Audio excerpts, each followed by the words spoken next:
Oi, pessoal, tudo bem com todos? Espero que sim. Vamos então seguir com o nosso estudo de perturbações espirituais. Hoje é a nossa terceira aula e nós costumamos estudar 2 capítulos por aula, só que hoje nós vamos estudar apenas um. Vai ser apenas o capítulo 5, tá bom? Quem leu viu que é um capítulo bem extenso e por isso que nós vamos focar nele, vamos nos concentrar apenas nele, tá bom? Então vamos lá. Para a gente começar a nossa aula, vamos relembrar um pouquinho do que aconteceu. O foco da nossa história está no Eduardo e na Iracema, que eram 2 frequentadores do centro que tinham se envolvido amorosamente. E ele, o Eduardo, era presidente do centro, era casado, tinha filhos. E por uma obsessão forte que ele vinha sofrendo e uma tendência também que ele tinha no campo do sexo desequilibrado, ele acabou se entregando para essas forças que estavam ali rondando, fazendo com que ele errasse nesse sentido. E a Iracema estava grávida do Eduardo. A espiritualidade, numa tentativa de que, para não piorar as coisas, numa tentativa de melhorar a situação, acabou. Tô com meus gêmeos aqui, gente, que acabaram de acordar. Então, a espiritualidade, numa tentativa de melhorar a situação, levou-os em espírito para um diálogo. E o Eduardo não conseguiu ser sensível à situação da Iracema, que estava muito triste, preocupada com o que estava acontecendo, e ele foi além, pedindo que ela abortasse. E isso gerou um impacto muito grande, a espiritualidade tentou alertá-lo para as consequências disso. E para a gente que lê, não choca muito, né? Um espírita, um presidente de um centro, sugerindo o aborto como solução do problema.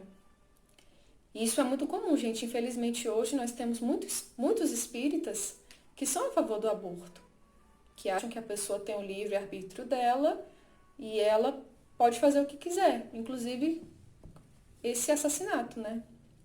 Nós somos contra, muito contra.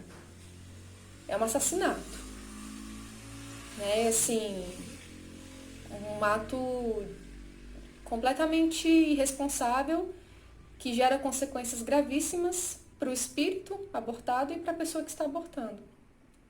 Então, nos surpreende muito o Eduardo sugerir isso como solução. Mostra nele realmente o tanto que ele estava desequilibrado, o tanto que faltava discernimento naquela situação. Capaz de faltar até estudo, né? Porque a partir do momento que a gente estuda, o que mais tem são casos, né? Os espíritos no selado, nesse livro, tem muitos de André Luiz, falando das consequências cruéis do aborto. Então, eles estão lá em espírito, né? Iracema e Eduardo, junto com Bezerra, entre outros, e ele fala que a solução é o aborto. Iracema não gosta, fala que é um crime hediondo. Bezerra argumenta muito a respeito disso. E eles retornam aos seus lares e acordam. E o nosso capítulo vai começar a partir daí, nosso capítulo de hoje, capítulo 5, que se chama Enfrentamentos Iluminativos. Eduardo, ele acorda com fortes lembranças do que tinha acontecido. Ele lembrava realmente de ter um diálogo, de ter sido colocado frente a frente com a Iracema. E naquele primeiro momento ele não demonstra nenhum tipo de arrependimento. O que ele sente é ira, mágoa, raiva. De quem? Dele mesmo? Não, de Iracema, porque estava grávida e ela ia continuar com aquele filho, então ele transforma aquilo numa raiva contra ela. Ela também desperta, sentindo uma tristeza muito grande, não se recorda do encontro anterior, né, em espírito, ela não tem muita lembrança, mas acordou com aquela sensação de tristeza. Já aconteceu conosco, né? A gente acordar com uma sensação diferente, uma sensação estranha, uma tristeza sem explicação. Muitas vezes isso decorre do encontro que nós tivemos, né, em espírito com alguém ou alguma situação que nós presenciamos. Temos que ficar muito atentos aos nossos sonhos, né? Nosso espírito está liberto ali durante aquele tempo e muitas vezes vem recados para a gente através dos nossos sonhos. Tem um livro de André Luiz, não vou me lembrar agora qual o nome, mas que tem uma moça que ela está em espírito se encontrando, se eu não me engano, com a avó dela, e a avó dela está falando de uma determinada situação, onde ela não podia dar importância para os falatórios, e ela conta uma historinha de uma cobra. Se eu não me engano, eu vou na aula que vem, eu vou falar melhor sobre essa história, mas enfim, a menina desperta com um sonho que era uma cobra dentro de um copo, uma coisa assim, gente. Eu não lembro direito da história, mas enfim. O que eu quero dizer é que nós temos que ficar atentos com o que a gente sonha e, claro, principalmente uma preparação muito grande antes de dormir, com prece, com o evangelho, com sintonia com a espiritualidade, para que a gente possa ir para locais bons, próprios para trabalho, para estudo, né, em que nós sejamos úteis, realmente. Quando a gente não se prepara, gente, acordamos muito cansados. Acordamos cansados, assim, às vezes a gente dorme uma quantidade boa de horas, mas a gente acorda mais cansado. Ah, trabalhei muito. Dificilmente. Quando a gente trabalha, né, nosso espírito trabalha em prol do bem, a gente acorda renovado, bem desperto, com boa disposição. Quando a gente acorda cansado, normalmente a gente foi para um local mais complicado. Então, quando a gente acorda com essa sensação, já saiba, faltou preparação. Então, como é que o Eduardo acordou? Lembrando de tudo e muito chateado com Iracema, porque ela ia continuar com a gravidez. E como é que Iracema acordou? Triste, com a tristeza, e toda essa tristeza que ela sentia, principalmente a ira do Eduardo, atingia quem? O bebezinho que Iracema estava carregando. Ele sentia a ira do genitor. E ele tinha dificuldade de respirar, tinha inquietação, até desespero.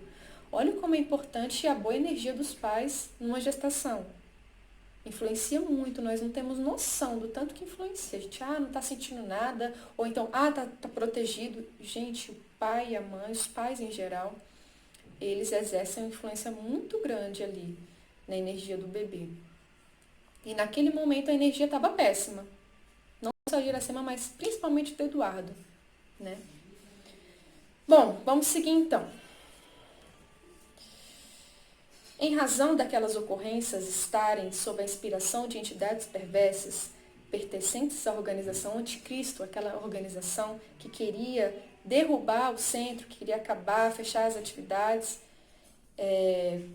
com facilidade, um de seus membros acercou-se da jovem, a Iracema, e pôs-se a inspirar-lhe mágoa, anseios de vingança, caso o amante viesse a negar responsabilidade direta pela sua gestação. Então, já que ela estava assim tristonha, não estava muito vigilante, foi o momento perfeito de um dos obsessores lá daquela organização Anticristo se aproximar dela, inspirando desejos de vingança, mágoa, caso ele não assumisse a paternidade. Isso sem contar o Eduardo, né, gente, que também estava ali completamente envolvido com os obsessores. Naquele dia, à noite, teria uma reunião doutrinária lá no Centro Espírita, que seria comandada pelo Eduardo. E Iracema iria participar. Então, chegado o momento, né, chegada a hora, o Eduardo se posicionou, começou a falar a respeito de servir a Deus e a Mamon, mas ele estava tão desconectado com a espiritualidade, por conta desses últimos acontecimentos, que as palavras dele não tinham nenhum tipo de emoção, não tinham nenhum brilho. Ele falou da boca para fora, falou assim, no automático. Para a gente poder falar a respeito de qualquer coisa no centro espírita ou fora, né, a respeito do Evangelho de Jesus, a gente precisa estar conectado com a espiritualidade para as palavras surgirem algum efeito. E mais do que isso, né, o que faltava no Eduardo? Faltava a prática. Porque ele falava a respeito do amor, do perdão, da compreensão, e ele estava assim, agindo de uma maneira completamente desequilibrada. Então, mais do que falar, mais do que as palavras, gente, é a ação, né? É muito mais importante. Bom, Houve atendimento habitual e logo depois ele chamou a Iracema para uma sala reservada, onde muitas vezes eles mantinham os encontros amorosos dele. Ele chamou para conversar, se informar do estado orgânico dela. E aí ela estava muito aflita, passou o dia muito chateada com tudo, começou a chorar. Estava sensível, né, e tudo mais. Começou a chorar esperando que ele a consolasse, o que não aconteceu. Ele estava completamente frio e também comandado por uma entidade, um adversário, né, comandada somente, estava completamente hipnotizado. Então ele não se sensibilizou em nada pelas lágrimas da moça e disse o seguinte: essa criança não poderá nascer. Depois que ela parou de chorar, a primeira coisa que ele fala é essa: essa criança não pode nascer. Ela fica surpresa e fala: você está me sugerindo o aborto? Aí ele: sim, certamente. E olha, não se trata de um aborto, porque o sem informação ainda nem tem expressão nem significado. Gente, que livro foi que esse homem estudou? O sem informação não tem expressão nem significado. De onde é que ele tirou isso? Sendo que nós espíritas sabemos que muito antes da concepção já tem um espírito ali preparado para reencarnar. Tem toda uma preparação. Para saber mais, Missionários da Luz, livro de André Luiz, Reencarnação de Segismundo. Não conheço um relato mais detalhado de reencarnação do que esse, a reencarnação de Segismundo. Olha a preparação que a espiritualidade tem. Antes da concepção, gente. Então ele fala isso completamente equivocado. E a Iracema fala: o aborto, como nós sabemos, parece que ela está mais lúcida do que ele. O aborto, como nós sabemos, é um crime hediondo. Ele, seja como for, não tem outra solução. E aí ela fica pálida. Começa a se tremer, sabe aquela sensação pré-incorporação? Aquele formigamento e tal. E aí ela incorpora. Justamente aquele espírito que estava acompanhando ela o dia inteiro. E ela incorpora, fala aos gritos com a voz bem rouca o seguinte: você traiu-me a inocência, roubou-me a pureza de menina mulher, seduziu-me com mentiras e alegações ditas espirituais infames. Ante as consequências do teu ato indigno, deseja destruir-me, empurrando-me para o abortamento a fim de que a sua dignidade seja preservada? Que dignidade? Agora você tem família e um nome a zelar perante os membros desse centro espírita? Por que você não pensou nisso antes? Eu tenho metade da sua idade e, qual cordeiro confiante, entreguei-me ao lobo voraz que quer consumir-me completamente. Fique, pois, sabendo que nunca abortarei. E se eu for constrangida, maltratada por você, suicido-me. Não antes, sem deixar uma carta explicativa sobre as razões do meu ato. Você não escapará do meu ódio, covarde. Ele percebe que ela está incorporada. Dá para perceber, né? Ela tá com a voz rouca, tá os gritos, tá pálida. E aí ele sacudiu ela pelos braços e falou: desperte!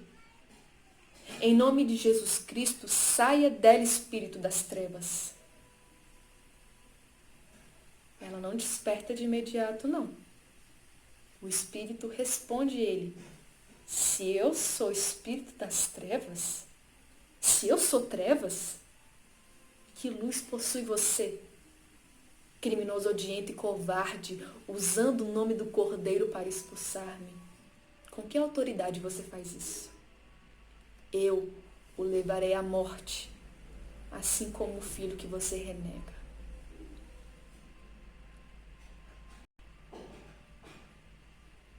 Eduardo não tinha equilíbrio algum para doutrinar naquele momento. Não tinha. E nessa hora, a espiritualidade resolve agir. Bezerra, que estava ali junto com Miranda, Elvídio e os outros, resolvem agir, afastando o obsessor dali. Tentando harmonizar o ambiente, que estava bem carregado. E E quando Iracema e Eduardo estão mais calmos, devido aos passes que a espiritualidade deu, Eduardo fala o seguinte: perdoe-me, querida. Falando para Iracema. Perdoe-me, querida. Jamais me ocorreu que isso viesse a acontecer comigo. Não justifico o meu ato insano, mas desejo esclarecer melhor a situação desse momento infeliz que iremos vivenciar. Necessito de tempo para ver qual a solução para o nosso comportamento futuro. Pensarei numa maneira de afastar-me da diretoria por falta de conduta moral e espiritual para o cargo. Melhorou. Melhorou, né? Faltava lucidez naquele momento para ele. E aí a espiritualidade continuou acompanhando a situação de perto, dando passes, tentando intuí-lo para o que ele precisava fazer. A última coisa que eles queriam que acontecesse era o aborto, que só iria piorar a situação. Aquilo ali não era solução para nada, para ninguém. Então a espiritualidade queria evitar que isso acontecesse. Bom, a espiritualidade programou então um trabalho mediúnico para que alguns desses obsessores dessa comunidade anticristo, para que alguns deles comunicassem e fossem auxiliados. Para isso eles iam contar com a ajuda de 2 médiuns que estavam bem conectados, né, com a espiritualidade, que era o Rafael e a Márcia. Essa reunião mediúnica vai acontecer no lado espiritual. Como assim, Camila? Tem trabalho mediúnico no lado espiritual? Tem. Tem trabalho mediúnico. Não é só aqui, tem lá também. E acontecem materializações, acontecem incorporações, psicografias. Por que acontecem trabalhos mediúnicos no lado espiritual? Vamos pegar o exemplo do que vai acontecer a seguir aqui no nosso livro. Os obsessores que iriam se comunicar estavam numa vibração tão mais baixa que eles precisariam de um intermédio para poder conversar ali no centro. Se eles não contassem com esse apoio, a comunicação não iria acontecer ou iria acontecer prejudicada. Conseguiram entender? E muitas vezes acontece o contrário. Às vezes tem uma entidade tão mais avançada que ela precisa se materializar, mesmo em colônias, né? Colônias como o nosso lar, por exemplo, tem várias situações nos livros de André Luiz. É uma entidade tão mais elevada que ela precisa se materializar no nosso lar para poder comunicar. Que a vibração dela está muito mais alta do que a vibração média de nosso lar, por exemplo. Entendem? Então existem trabalhos mediúnicos na parte espiritual, sim. E aqueles espíritos obsessores que iriam comunicar através do Rafael e da Márcia precisavam das suas energias, da energia anímica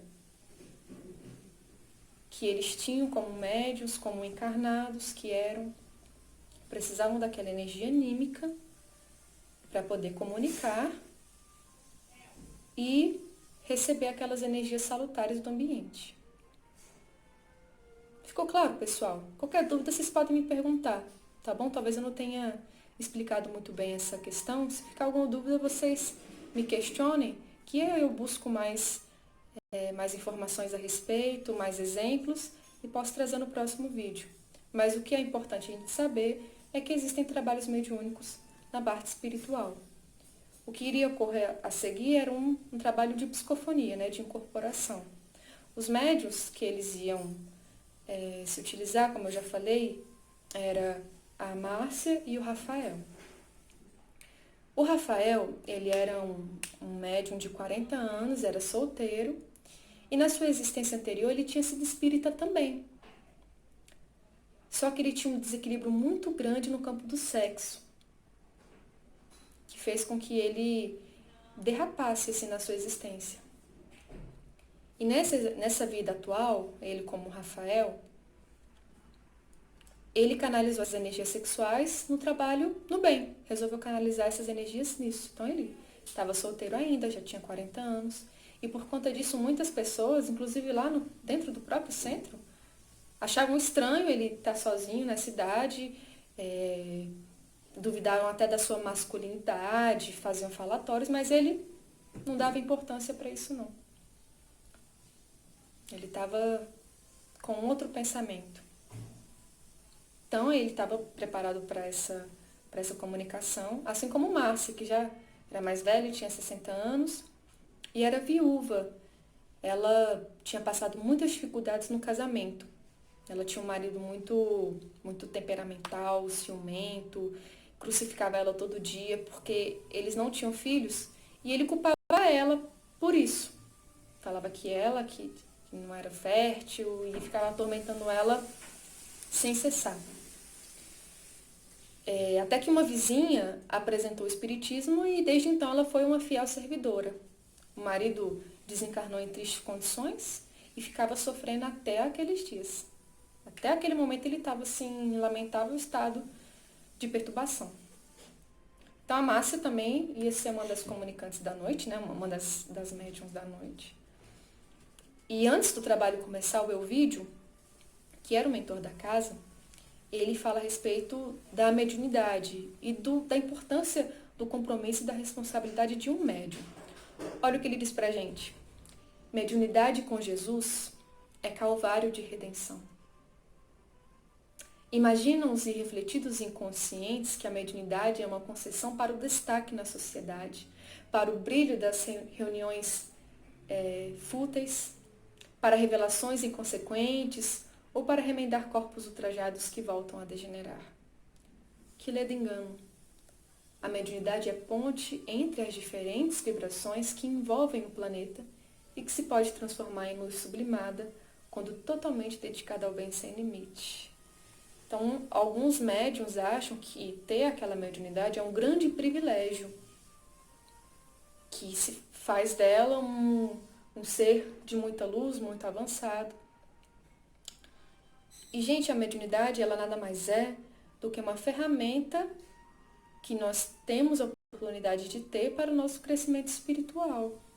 É uma ferramenta de trabalho. Nós somos devedores. Devemos muito. E a mediunidade, ela vem muitas vezes para que a gente possa nos redimir dessas culpas do passado. Então, muitas vezes, gente, a mediunidade, claro, é uma bênção, porque nos dá a oportunidade de melhorar. Ah, então eu não tenho nenhuma mediunidade, então quer dizer que eu não sou devedor? Para vocês terem noção, eu não tenho mediunidade aflorada, porque Kardec diz que todos somos médiuns, né? Em um determinado grau, mais avançado ou menos avançado, todos somos médiuns. Mas alguns são extensivos e outros não, né? Ostensivos. Eu não sou.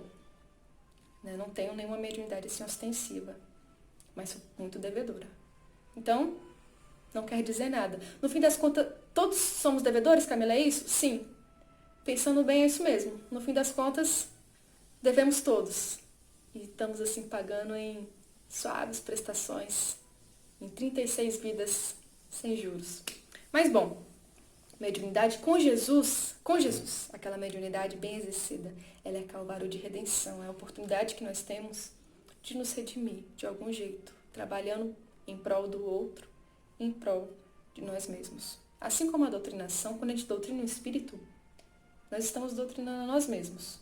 Essa é a realidade.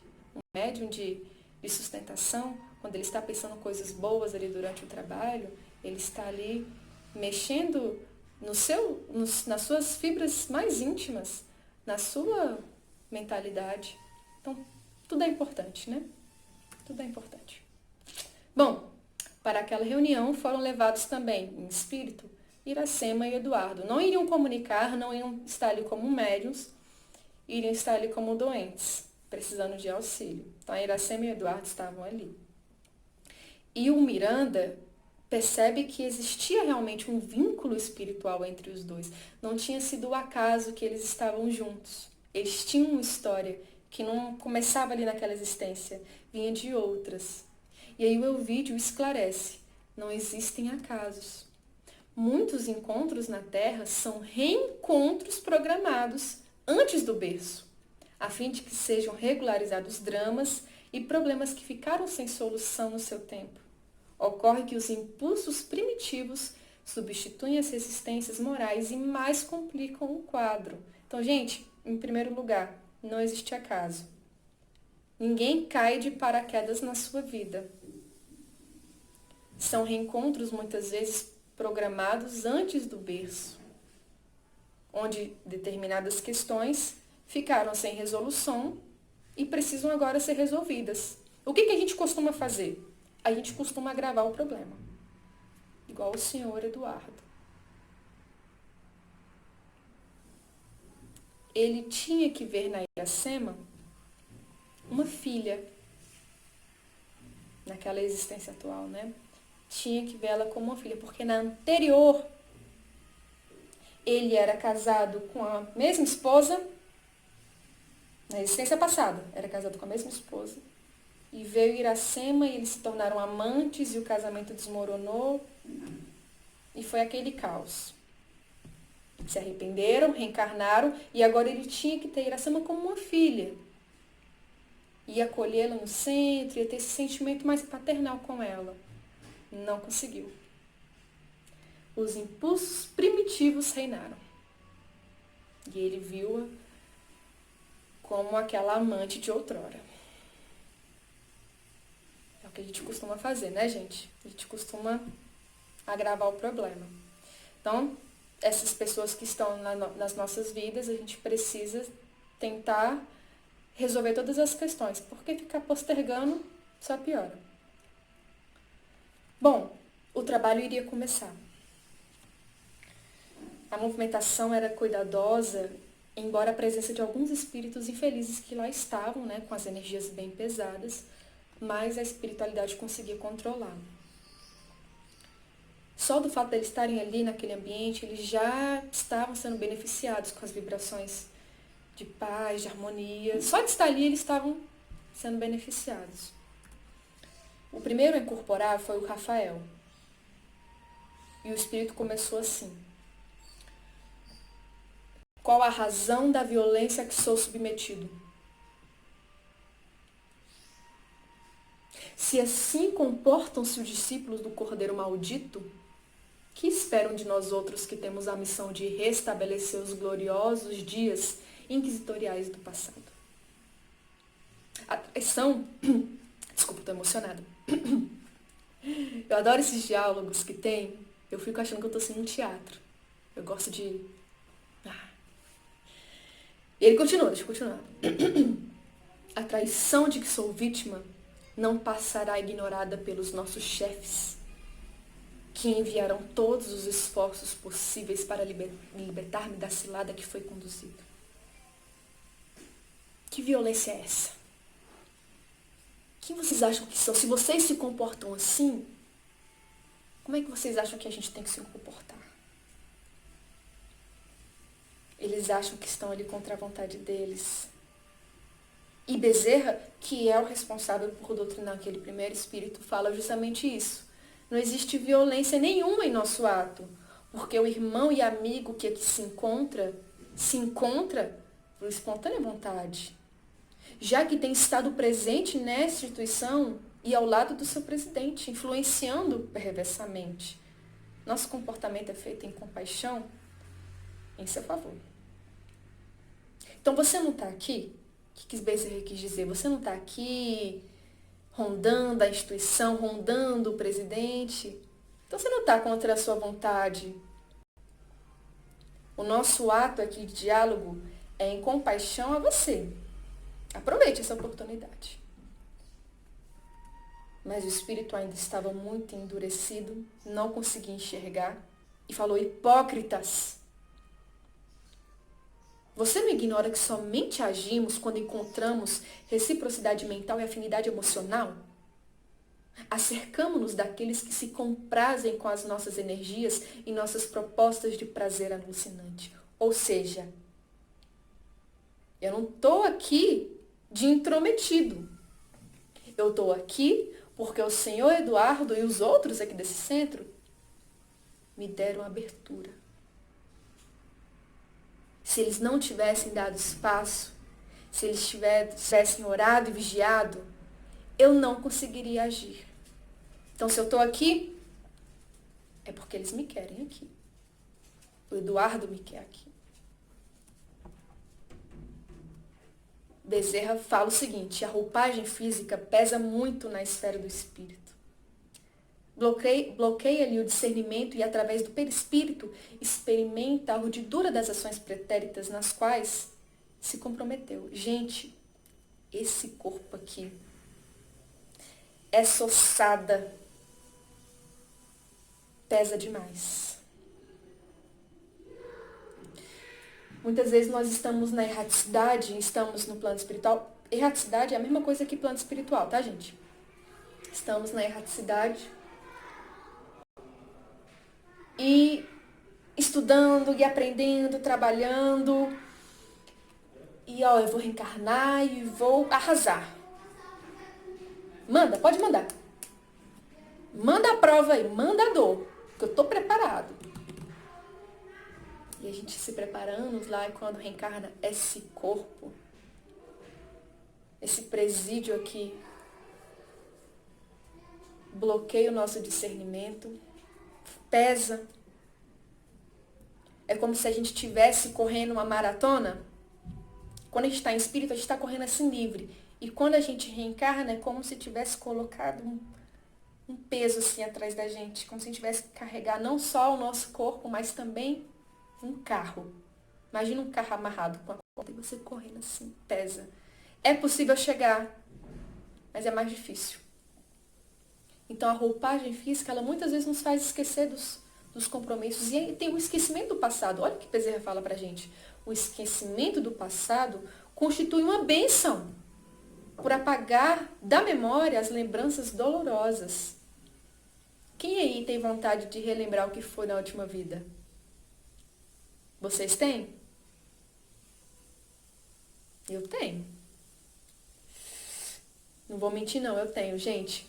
Mas se Deus fez com que a gente esquecesse, é por um bom motivo. Coisa boa a gente não fez. Eu devo ter aprontado pra caramba. Relembrar esses fatos só ia ser mais doloroso pra gente. E outra coisa, qual vai ser o mérito em um vencer algo se eu me lembrar exatamente de tudo? Não tem mérito nenhum.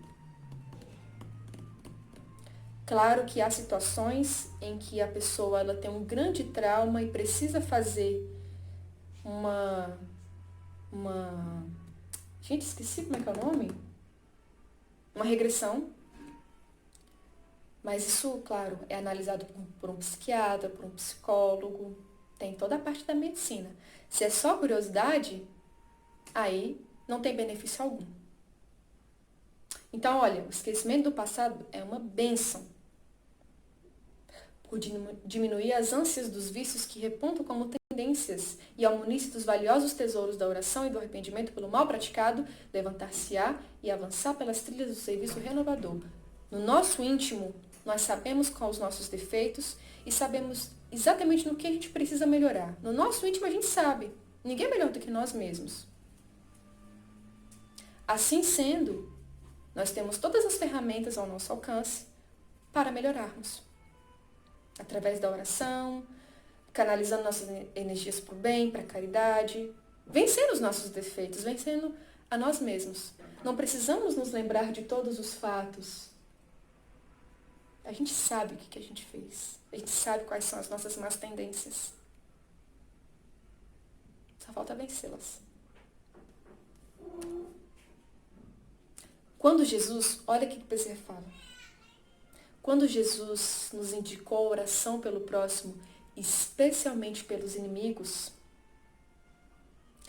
ele sabia que essa psicoterapia faz-se acompanhar das emanações mentais e físicas do orante que envolve o outro em dúlcida vibração de misericórdia e de amor, com forças para diluir as ondas de ódio, de ressentimento e de auto-amargura que tornem feliz o perseguidor.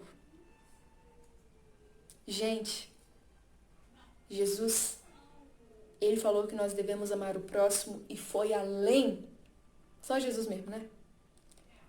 Para nos falar que temos que amar aos inimigos também.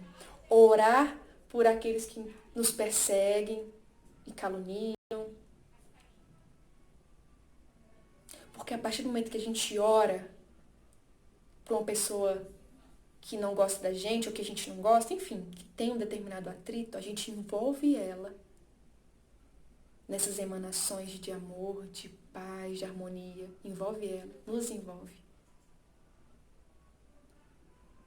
E faz com que as coisas vão se tornando menos amargas.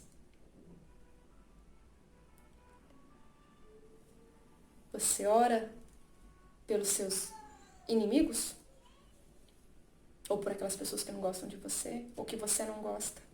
Quando a gente não gosta de uma pessoa, o que mais a gente tem que fazer é prece.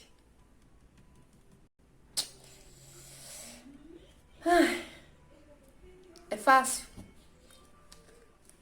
Não é. Mas vamos. Um dia a gente consegue, um dia a gente chega lá.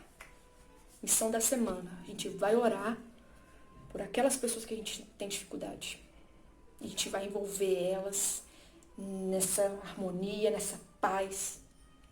Você não gosta de mim? Então só de raiva eu vou orar pra você também. Entenderam? Sentiram aí? Dizendo essa e outras coisas maravilhosas, Bezerra encerra aquela comunicação. O espírito, né, o obsessor, ele fica muito envolvido, não consegue continuar e Bezerra pede que ele permaneça ali, para continuar recebendo o auxílio. E ele não tem nenhum tipo de reação. É retirado do médium Rafael e colocado numa maca para continuar o atendimento. Agora era a vez da Márcia incorporar. E a gente observa que o espírito queria se manifestar, era ainda mais odiento do que o anterior. Miranda observa que quando a Márcia iria incorporar, ela começou a se contorcer de uma maneira bem angustiante, a face dela ficou completamente transfigurada, deformada, os olhos muito arregalados. E no canto da boca escapava uma baba peçonhenta.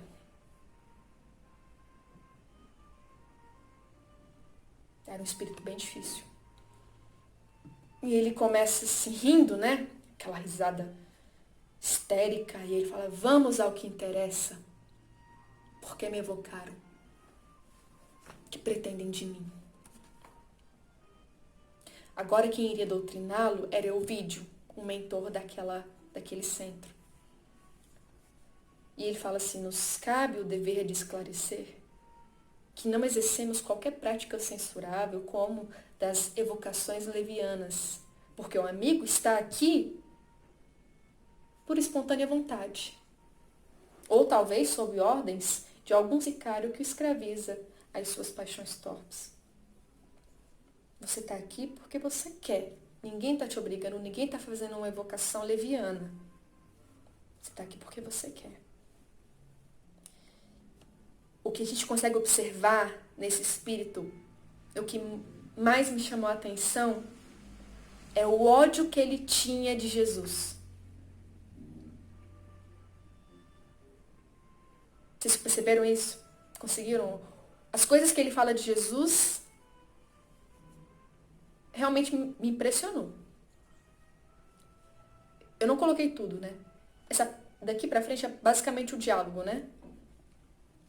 E ele fala: malditos, miseráveis, discípulos do carpinteiro criminoso, cuja crucificação não foi suficiente para acabar com a sua vida e seus propósitos vergonhosos.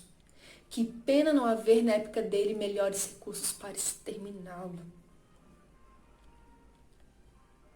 Gente, ele nutria um ódio de Jesus e dos cristãos. O que a gente consegue perceber desse diálogo, não só desse diálogo, no início do livro também fala que aqueles espíritos que estavam ali trabalhando naquele centro, já encarnados, né, tiveram papéis muito importantes na época da Inquisição, na perseguição, na tortura daqueles que não eram cristãos. E por conta disso, e de outros fatos também, de outras encarnações, aquela comunidade anticristo nutria um ódio muito grande por eles. Falavam que eram hipócritas, que Jesus era criminoso, era um carpinteiro criminoso, porque a doutrina dele fez com que muitas pessoas fossem mortas na Inquisição. Essa era a visão que ele tinha. O Elvídio várias vezes vai esclarecer nesse diálogo que aqueles erros do passado, eles se arrependiam e estavam fazendo o possível para não cometê-los de novo. Vamos continuar o diálogo, que eu acho que eu vou esclarecer isso melhor aqui na frente. O obsessor continua falando assim: conhecemos vocês de antes. É o que eu estava falando. Não só da Inquisição, mas também de outras vidas. Ele vai inclusive citar assim uma lista de existências onde ele presenciou, onde eles foram perseguidos por não acreditarem em Jesus. E realmente houveram muitas perseguições em nome de Jesus. Mas isso não é culpa do nosso mentor maior, de jeito nenhum, né, gente? A culpa é nossa, que interpretamos as suas lições da maneira que nos convém.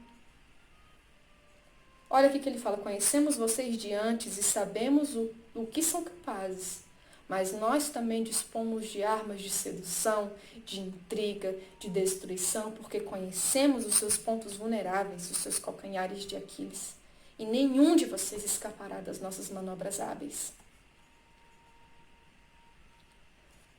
Elvídio, sem perder a calmaria, diz: reconhecemos que já transitamos por esses caminhos escabrosos. Porém, trata-se de uma página virada que faz parte do nosso passado. Realmente perseguimos, erramos. Mas isso faz parte do passado. Quem nunca errou? Erramos. Mas estamos aqui tentando acertar. Essas experiências que nos conduziram antes a condições penosas de resgate são-nos hoje abençoadas lições para não repetirmos os mesmos erros. Sabemos onde erramos. Sabemos que a doutrina de Jesus é só amor. Perseguir os nossos irmãos que não acreditam nele, jamais. Aprendemos a nossa lição. As ameaças de destruição, ora, o vídeo continua, as ameaças de destruição dos nossos centros de atividade não nos intimidam, porque temos como templo a natureza e como altar para a devoção ao próprio coração, qual aprendemos com Jesus. Ele dizia que onde tivessem 2 ou mais em nome dele, lá ele estaria também.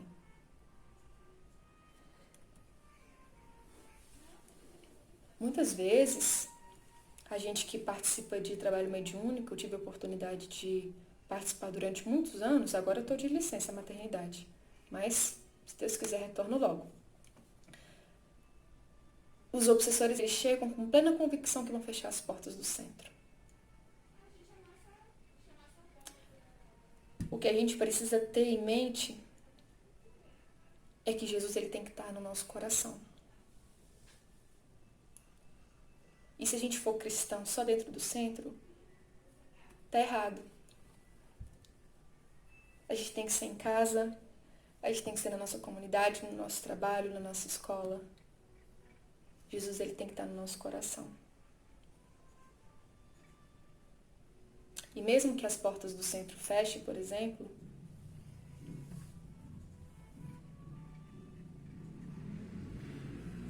Jesus tem que estar aqui.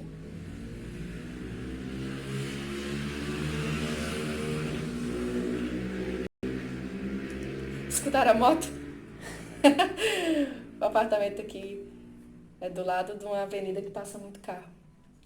Enfim, focando. A gente, nos trabalhos mediúnicos, recebe muitas ameaças. Vou fechar o centro, vou acabar com tudo. E era o que eles estavam falando, que eles iam fechar as portas do centro. E o vídeo explica. O nosso templo é a natureza. O nosso altar para a devoção é o nosso próprio coração. Jesus nos ensinou assim. Não adianta fechar as portas. Nós vamos continuar com o nosso trabalho no bem, independente de qualquer coisa.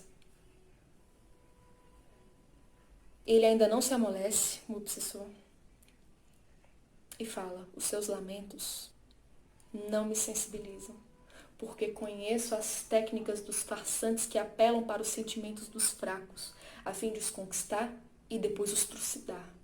Recordo-me do que prometiam aos marranos e de como os tratavam e os destruíam depois, traidores como foram. Marranos? O que são os marranos?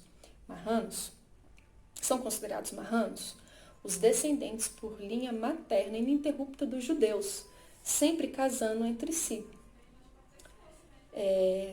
Portugueses, espanhóis, que foram obrigados a abandonar a lei judaica e a converterem-se ao cristianismo contra sua vontade para escapar às perseguições movidas pela Inquisição. Então ele cita isso, falou: olha, eu sei que vocês são traidores, igual vocês fizeram com os marranos no passado, que nos obrigavam a virar cristãos contra a nossa vontade.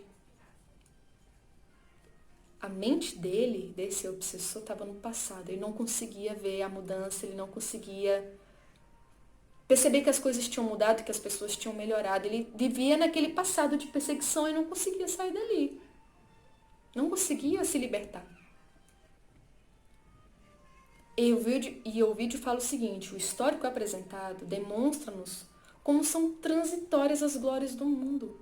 Porque tudo isso é passado e a realidade presente é outra, totalmente diversa. Volte para cá. Mudamos, o mundo mudou. A terra jamais voltará a ser governada por um povo ou um déspota ou um legendário guerreiro, mas sim por Jesus Cristo, que aguarda pacientemente que nos entreguemos ao seu amor. Os judeus acreditavam que vinha um profeta, que iria vir um profeta.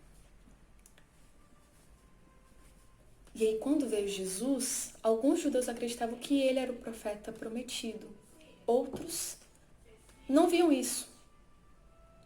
Achavam que ele era um usurpador, que ele era um aproveitador, porque eles esperavam que esse profeta que viesse fosse um guerreiro, que fosse dominador. E Jesus era completamente oposto.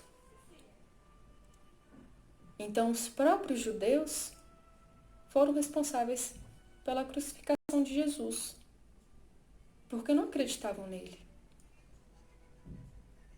E até hoje acham que esse profeta não veio. E nós sabemos que foi ele sim, foi o Cristo. E esses obsessores, essa comunidade anticristo, estava com a mente completamente alucinada no passado. E não conseguia perceber que as coisas tinham mudado. E era o trabalho dos espíritos esclarecer a respeito disso.